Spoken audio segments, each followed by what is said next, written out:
Welcome to the Accelerate Campfire. I'm Lyndon Bowen, and today I'm joined by an amazing entrepreneur. I truly hope you enjoy hearing their experiences and life path. Listen in.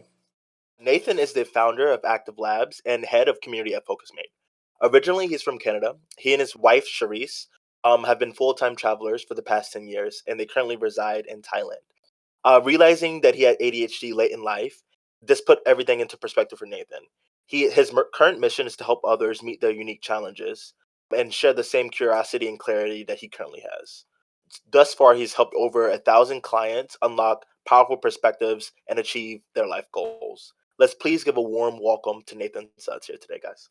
Thank you so much, man. Yeah, you're getting a It's lot of awesome. love already in the chat. People are going well for you. Yeah, A and lot of it. in my favorite way too. I love getting like gifts and gifs. Like Gifts, gifts, that's my go-to for yeah. sure. So Special place in my heart for those. So we actually have the first yeah, poll in here, Nathan. If you're ready. Um, yeah, let's go for it. cool. So everyone's curious to know. You talked about traveling, you talked about being all over the world, trying great cuisine in Greece. What were you doing before you launched your current business? Oh my gosh, that's a long time ago. It feels like. I think we had a little bit of warm-up chat about this Yeah. earlier. Just like I have ADHD, and I feel like my business career and my life has been a lot just as ADHD as I am, basically. So I've been all over the map, Yeah. with stuff. My wife and I have. I mean, I did music prior to meeting Sherice, and then she and I had published a magazine, and we Wow. had a web graphic design agency. We did everything from like making websites to wrapping vehicles and all that good stuff. So I feel like I was a designer in a past life, and a publisher in a past life, and a musician in a past life, and I used to produce hip hop like with and Wow. have turntables and do all that Yeah. stuff. And so but it feels like a different lifetime right now, because Hmm. I've been where I'm at now and what I'm doing here. And so the software consulting business Activelabs came out of some experience with wanting to shift over from doing web and graphic design when sort of all the tools started to become available where anybody could do that. Like literally, my mom was using her iMac to create a website, and that was the day I was like, okay, I need to move on to some of the other things and On do the some move. other Yeah. stuff now. And I mean, I'm sure that like, no disrespect. I mean, obviously people can make websites and there's all kinds of value to building websites, but it's just like for me at that moment, I was like, what else can we do? And we had built a team of contractors that were working with us to build websites and do that kind of stuff. And we realized, hey, we could build software instead of just building websites. And we had some ideas. Actually, my wife had an idea to build an add-on for this project management tool we were building, and that's where Active Labs came from. It was like we built one add-on for that. Companies started coming to us saying, hey, you built this. Can you build this thing for us? And we started getting into a bunch of custom work for them.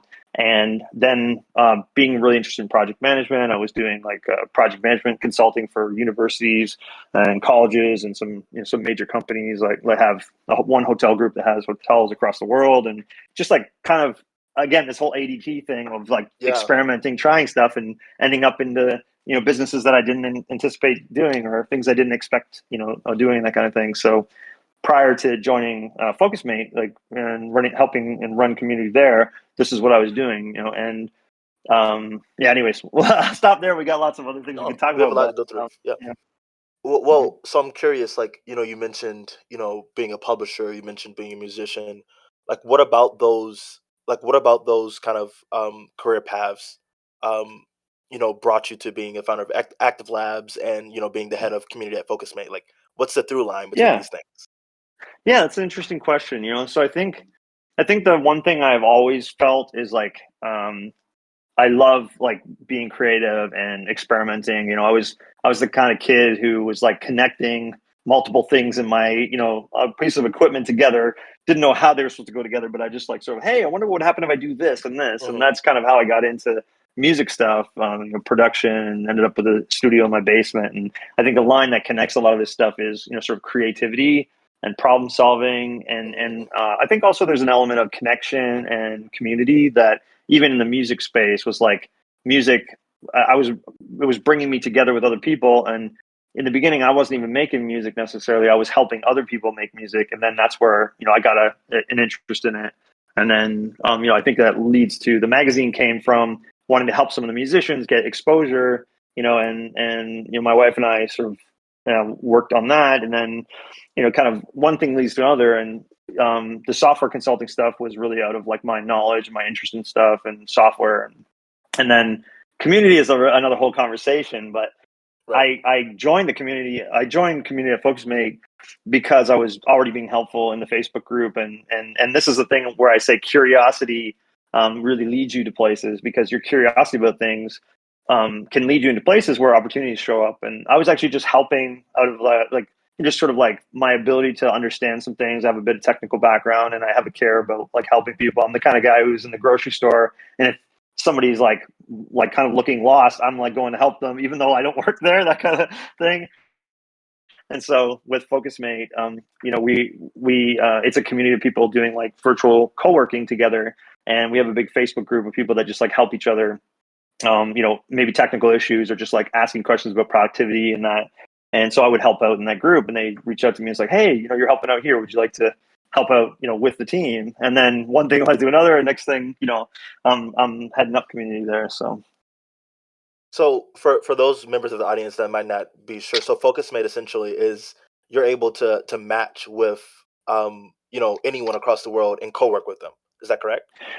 Yeah. So basically, we're the people in the Focusmate community are essentially trying to looking for something to help them be more productive and connected, and we essentially match you up with somebody else who wants to get something done at the same time. So you might be thinking like, man, I've been putting off that proposal to the client, or that project that I need to get finished and that kind of stuff, Mhm. and you're like, how am I going to do this thing? And then if you know about Focusmate already, you might go, oh, okay, I got to go book a Focusmate session, and then Right. Focusmate takes all the effort out of that. So you just like we match you up with someone else who also wants to get something done at the exact same time that you booked on the calendar, and that could be anyone from anywhere in the world. Which is the other reason why I love Focusmate, is like it brings that community connection, global thing together without even having to get on a plane.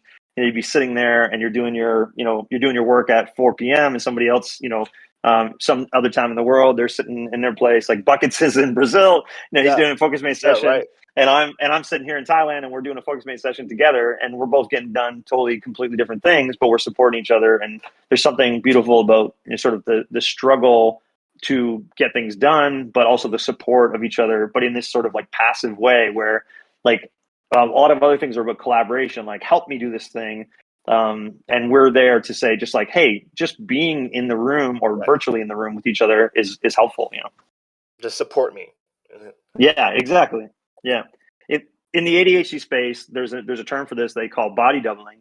But when Taylor, the founder of Focusmate, created this, there was no idea of that word on his mind. Like it was just like, I need to get stuff done, and I don't do very well by myself because I can take off and go to the fridge, or I can go I can go do something different. I'm not actually sitting at my desk doing the thing that I want to do.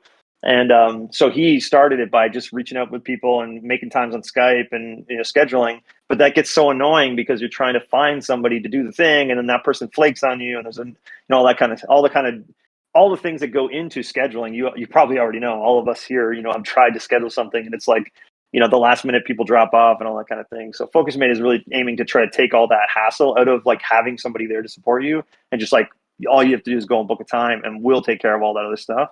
And it's also kind of fun because like I say that like Airbnb in the beginning, if you ever like really started using Airbnb early on, the eclectic nature of it, because only the people that were willing to kind of try something Mhm. different and go out there would be using it, and the people traveling and the people hosting were always very interesting. It wasn't like, I mean, it's still good now, but back then it was really like it was really kind of a very interesting experience. And so Focusmate's a lot like that too, because the kind of people that Focusmate attracts are very creative and ADHD and neurodiverse, and like we're really supporting each other, and entrepreneurs and freelancers and all that. We're so anyways, I could go on for a while on that one. I mean, so I'm curious about Activelabs as well. Like, what hmm was what was the mission that you set out to achieve with that? I know you mentioned that you saw your mom like doing it on Yeah, Adobe. And you were like, "Whoa, mom, what's going on?" Like something has to change here. Like, what was your yeah, kind of yeah, like yeah. big ethos with that? I can't stop laughing at Roy L's message with like about body doubling with Yeah. the gift. So if you're listening to this but you're not watching the chat, you got to watch the chat because there's too much fun stuff happening there. I'm almost like unable to, like, I'm trying to figure out how am I going to pay attention to that Trying to focus and at the keep same answering your time, right? questions. But yeah, but it's awesome. That's the best part about it. So it's amazing. So oh, now we got Spider-Man. Thanks. That's Sorry, helpful. I had to do the Spider-Man meme. It's awesome. No, yeah, the thing with Activelabs, and changing. I think changing it. We were talking a little bit about this at the beginning. This whole transition thing, like always in transition, is kind of, it feels very comfortable to me. My wife and I have a website called Change Fear, and it's like that's kind of our own blog, and we don't keep it updated as much as I would like to, but like this idea of change fear comes from this idea of, like, changing, instead of being fearing change, you're saying, like, how can I change these fears and then move into areas that I'm maybe uncomfortable with, and I think I told Leslie the other day, like, I used to be shy and nobody believes me now. And it's like the funniest thing in the world because I know how shy I was. Like, I know, like, I literally have a blog post on my website that talks about how I peed my pants because I was too shy to get up and go to the bathroom. And like, I was nervous about what was going to happen when I was in kindergarten. Like, I was shy, I'm like really shy. Buckets is saying, you used to be Yeah, shy. used to Buckets be knows me. shy. Yeah. Buckets knows me personally. So yeah, he knows me now, but didn't know me back then. So, Yeah. but that's the thing, like, can we change? I think a lot of times we don't know how much we can change. And um, James Altucher talks about this idea of incremental, like, sort of 1% improvement, this idea of compounding on top of itself, like making small micro changes and then having that, change us completely. Like, if you change like a little bit at a time, a year from now, where are you going to be? And sometimes we're so focused on the big changes, like, oh, I just want to like totally do this massive thing. But I didn't start by moving to Thailand, right? Like, we started, even the way we experimented with our travel journey and all this stuff was like, okay, we're going to take, some of you probably know the 4 Hour Work Week by Tim Ferriss. If you don't, definitely recommend reading it. It got me onto this idea of like experiments as well, like mini retirements and things like that. And I just had a really deeper thing that I feel like could jump into right now. I don't know if it's the right time for it, but like, it just feels like I'll go there anyways. I'm sorry, Lyndon, if I'm taking up No, an go agenda, deep. We but like to go deep here. This is what we're about. like my dad passed away at 51, and oh gosh, okay. So my dad passed away at 51, and that really just like was another reminder. Like, you don't have all the time you think you have, and you don't have time to like wait till retirement to do the things you love and do the things you care about and make those jumps, and make those leaps. And like he and my mom always talked about traveling when they retire and all these great things they're going to do. Oh, sorry, Leslie, I see that like kindred thing there. Our dad's passing away at 51. Like, that's hard, and my wife's family had some stuff too, where her mom went through some stuff that was like, mental health challenges that we were unsure what was going to happen. And it was just a wake up call for the two of us. Like, I'm not going to be working, this like working all the time just to like retire and then try to enjoy my life. Like, we should start that stuff now. We should start doing that stuff. And Tim's book really got me onto this mini retirements idea of like starting to find stuff now that we can do that feels good, that changes the way we work, that changes our life, and ever since that moment that I started learning from people like him, and people like Chris Guillebeau, even Ramit Sethi, like, there's lots of different people that taught me about, how to learn, how to do business better, how to take care of myself better, all these kinds of things. Mindfulness and meditation are all in the service of trying to create a better life.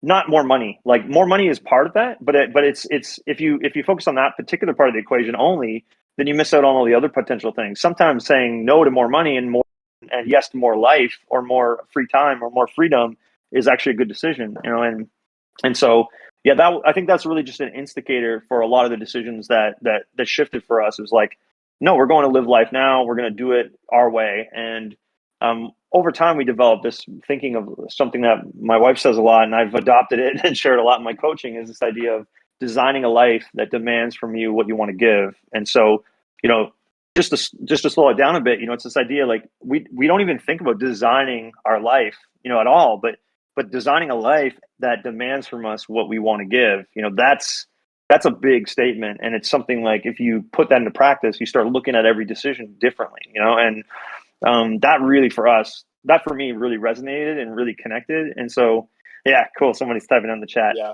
And Yeah. so, but somebody with ADHD like me, I also have a little twist on that, which is designing a life that demands from me what I can give. Like, don't put myself in situations that are always going to be triggering the things that I'm not great at. Why live in my like 20% of stuff that I'm not great at and always trying to get better at it? Why not lean into, what I'm great at and focus on that, and so that's something really important, because we can feel negative about ourselves because we're stuck in a thing that's actually triggering the things that we're not great at, instead of just accepting, somebody said in the chat, delegate your weaknesses. Not necessarily like weaknesses is a good point, but not even just the weaknesses, just the differences. Like accepting that I'm different and that I can lean into that and find a career that works for me, find ideas that work for me, ways to make money that work for me. I said to my wife one time, if I could get paid to talk, I'm good, and now I get paid to talk. I coach people, I mentor people, I consult people, and it feels good because like I feel like I can add value to their life and make a difference, but I'm not like putting myself in an awkward position where I have a lot of deliverables. Some places in my life I have deliverables right now, and people on my team will know that I'm not the greatest at deliverables sometimes, unless I have other people with me that can help me run the ball and do different parts that I'm not great at. I have a bit of a follow-up question on that. Also, Sure. guys, the next question for Nathan is in the chat as well. Please feel free to vote on that. Um, Nathan, you mentioned you've helped over 1,000 clients. Really Mm-hmm. unlock their perspectives and their life goals. What would you say is the biggest barrier? The through line through these clients, that were preventing them from chasing what they wanted in life. It's a good question. I actually mentor right now on a platform called Growth Mentor. Shout out to Foti and Jessica from there. Their platform is really great. And I coach on there doing mindset coaching. That's what it's a growth marketing platform. But when we met, they added me to the platform because we had a conversation, and I feel like your mindset will get in the way of everything else that you want to Yeah. do. Like your changes. So like even if you're a growth marketer and your mindset is got some problems in it, you're not going to be able to market the way you need to market, right? And Hmm. so you're not going to be able to do anything. And so I think like if there's a one line that I could draw through all that, which is a really interesting question. You've asked this kind of similar question twice, and I really like it. Like, what's the thread, the thread between these things? But yeah, I'd say that's the thread, the mindset, and there's a book called Mindset by Carol Dweck that's really, I wouldn't necessarily say go read the whole thing, but the summaries of it are really good. Like it's, if you're a reader and you really like that deep stuff, read it, but skim it and find some audio on it. It's a really good book. And she talks about like fixed mindset versus, oh, now I just forgot the second one, growth mindset. Sorry. Mhm. Fix, and Yeah. it's like, when we it's just that approach to things that we take, where when we're a fixed mindset, it's kind of like, this is all there is, this is what I got to work with, whatever. And then growth mindset's more like, hey, this is my starting point, but I can grow from here, and I can, I can improve from here, and I can learn from here. And so like, it's not like this, it's definitely like an optimistic take on things. And so I definitely think that mindset has been the thread through all of them.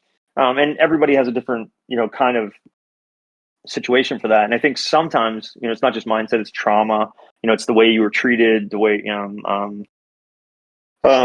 thinking about another book now. I tend to talk in books, it feels like sometimes, but, You need a book list. We're gonna have a Don, book list after this call. yeah, Don Miguel Ruiz wrote the book Four Agreements, and I think like this is a really interesting book, especially the beginning chapters where he talks about how you're shaped from the moment you're born, right? You like your parents are saying good boy, bad boy, or good girl, bad Yeah. girl, like this kind of Yeah. stuff, right?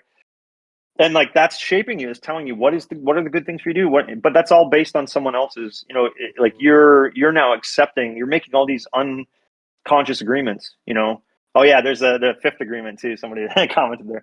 Like Yeah. you're making all these unconscious assumptions. I mean, like, unconscious agreements that you later in life don't realize that you've made these agreements, and so you're living by them. And it's until you start unraveling that stuff, you don't really realize what you've said yes to. And that could be like just the way you play or the way you show up in the world, right? One It's example he renegotiating has the is like, terms totally. Yes, Yeah. exactly. Like just kind of you got to make that unconscious stuff or subconscious stuff conscious so that you can actually process it, right? And so a lot of coaching is really focused on that idea of like bringing that stuff that you're not conscious of to the conscious and the matrix. I like this. The Z's, I'm matrix. liking this. I don't know if I said your name right, but I'm liking these comments. So, but yeah, my wife and I went crazy. The new Matrix movie's coming out. By the way, I don't know if I'm it's going to be excited. good, but I love I'm the excited Twin about Peaks. it. It will be great. Yeah, but this idea that like we don't know the agreements we've made, and so how can we revisit those agreements if we don't even know and we're just living by them? And one of his examples is the a girl who's singing, in the kitchen or something, and her mom is busy with something. She's kind of stressed and anxious about something, and the girl's singing, and the mother just gets so frustrated, and the moment says something like, "Just stop singing! You don't even sound good," or whatever it is, right? But it has nothing to do with the girl and what she's singing or anything.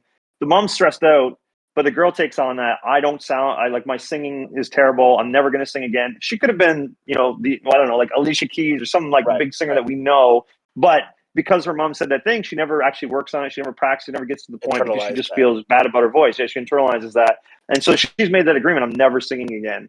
But it was all to do with a moment in time that had nothing to do with her, and all those factors came into place, and she made this agreement.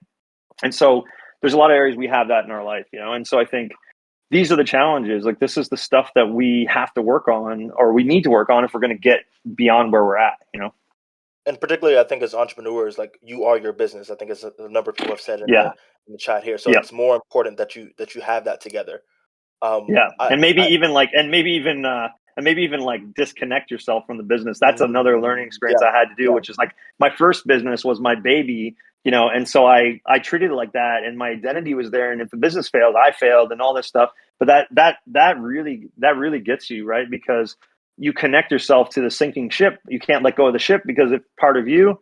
And instead of making a decision, like I'm not going to say I agree with all his opinions, but Mr. Wonderful off of Shark Tank or something, or something saying like Dragon's Den or whatever he's on. It's like take it out in the backyard and shoot it or something. This idea, we can't do that because it's part of us, right? Instead of just saying, hey, this business wasn't working, on to the next thing, on to the next idea, do this other thing, or we're even committed to the business, like Ramit Sethi might say, before we even figure out if it's viable. Like we've got a business card and a website and all this stuff, and we haven't even figured out does this business even work yet.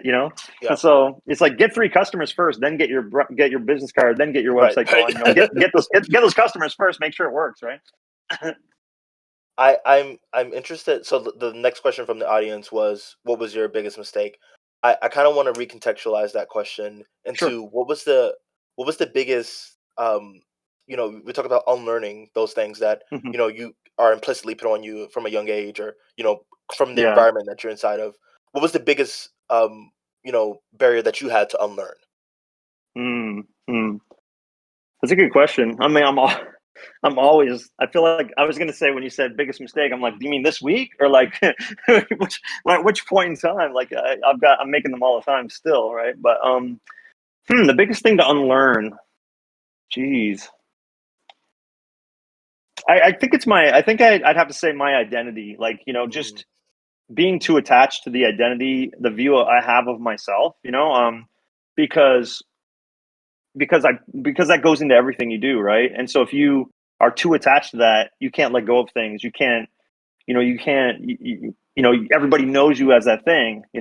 And so how do you become something else, or how do you grow and change? And you'll see a lot of people have that struggle. They almost have to like leave the environment they're in to be a different version of themselves because yeah, everybody sees them that way. They can't get out of that cycle, right? And if they can't get out of the cycle for themselves, but they can't get out of the cycle, other people see themselves too. And so one of the things I love about traveling is that I'm like out and around and I'm away from everybody who knows me the way I was. I can be who I want to be in this moment. I can reinvent myself without judgment, without other people, doing that to me. And it's hard enough when you're doing it to yourself, but we have a yeah, bunch of other people around you judging you too. It's hard. yeah. No, that's really interesting. I think that's why particularly like traveling, like you do, and like opening yourself Hmm. to the possibilities of the world. Is that Hmm. something that you've found through your travels? Like, um, I think it started earlier than that, but the mhm, travels definitely it was a big catalyst for the change. Like it's a lot. I think I say this. I feel like this is something really important, is like when you're traveling, it's a good example of the fact that like nothing that you think is quote unquote the thing, the normal thing, is normal. Like if I go to Turkey, you know, the breakfast that I'm going to have is so different, right? I go to Thailand, what for breakfast, so different. Like, you know, the idea of breakfast is like, you know, I mean, like just these words are not even the same, right? Like, so when you travel, I think, you know, I mean, there's some people that travel and they don't learn, right? Like, I mean, I meet a lot of people, and you know, it's kind of sad that they go to the other country and try to make that country like theirs, you know, and it's you know, it's unfortunate because there's so much, you know, interesting beauty in learning from what's different about things. And I think at some point or another, I had profiles like about this thing about like our differences are what make us, you know, beautiful, and then like what's similar is also really interesting, right? Like I traveled to Turkey and I sat with a friend who I met, and she was talking about her mom and the anxiety she had around her mom and the relationship and things like that. And I was like, oh my God, this sounds like my challenge, like the challenges of my mom. Sorry, mom.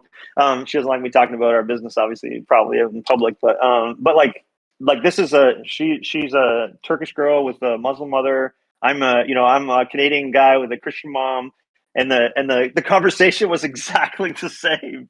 You know, it's like it was just like like when I meet people in Thailand, I'm just talking to young guys I'm playing basketball with or something. Like the things they're concerned about, the anxieties they have, the nervousness about different things.